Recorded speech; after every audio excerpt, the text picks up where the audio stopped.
नमस्कार दोस्तों जैसा कि आप जानते हैं कि अभी वेडनेसडे में यानी बुधवार के दिन हमारे भारत के एक शिप पर अमेरिका द्वारा हमला किया गया है, जिसमें 24 भारतीय थे और 3 जो है उनमें से मारे गए हैं बेचारे, उनके परिवार ने उन्हें खो दिया है। लेकिन सरकार की तरफ से अभी भारत की सरकार की तरफ से कोई भी ऐसा एक्शन नहीं लिया जा सका है जो उन 3 जो भारत के नागरिक मरे हैं उनके परिवार को संतुष्टि दे सके। अभी तक ऐसा कोई भी कदम भारत की सरकार की तरफ से नहीं उठाया गया है। बस एक किसी नेता ने, बीजेपी के नेता ने ओमान को तो थैंक यू कहा है कि उन्होंने उनकी मदद की है, रेस्क्यू किया है वहाँ पे।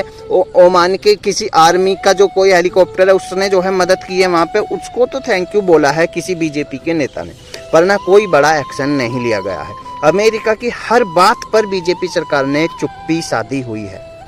कभी अमेरिका भारत को नर्क बोलता है, ट्रंप ने अभी बोला कि भारत और चाइना जैसे देश नर्क हैं। कभी तेल लेने से मना कर देता है। स्थिति यह है कि पता नहीं बीजेपी का ट्रंप के पास ऐसा क्या है। कभी ट्रंप ये कहते हैं कि जब मैं चाहूंगा तब मोदी जी का कैरियर खत्म कर दूंगा।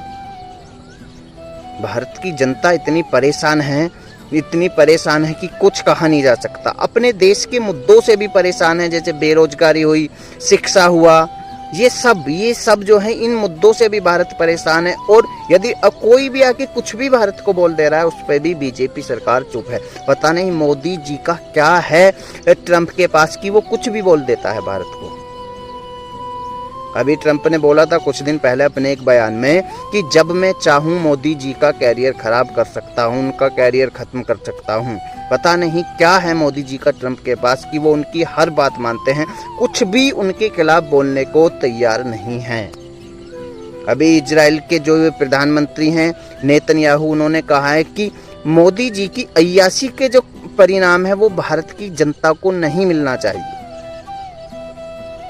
ट्रंप का भारत के लोगों का नुकसान नहीं करना चाहिए, उन्हें नहीं सताना चाहिए। उसकी सजा, मोदी जी की अय्याशियों की सजा पूरे भारत की जनता को नहीं उठानी चाहिए और ट्रंप को ऐसा नहीं करना चाहिए। पता नहीं मोदी जी की कौन सी अय्याशियों का सबूत ट्रंप के पास है जिसके बल पर ये सब कर रहा है।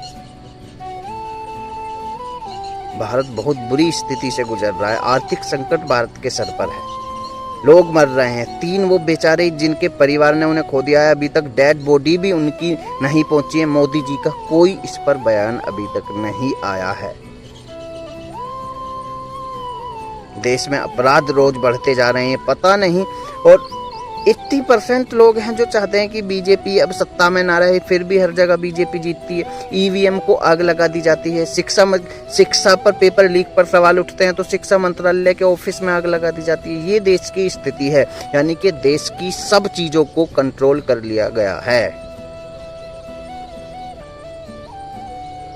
बस इसी बात के साथ में, इसी बात को दुख के साथ खत्म करते हुए बस यहीं आपसे विदा लेता हूँ।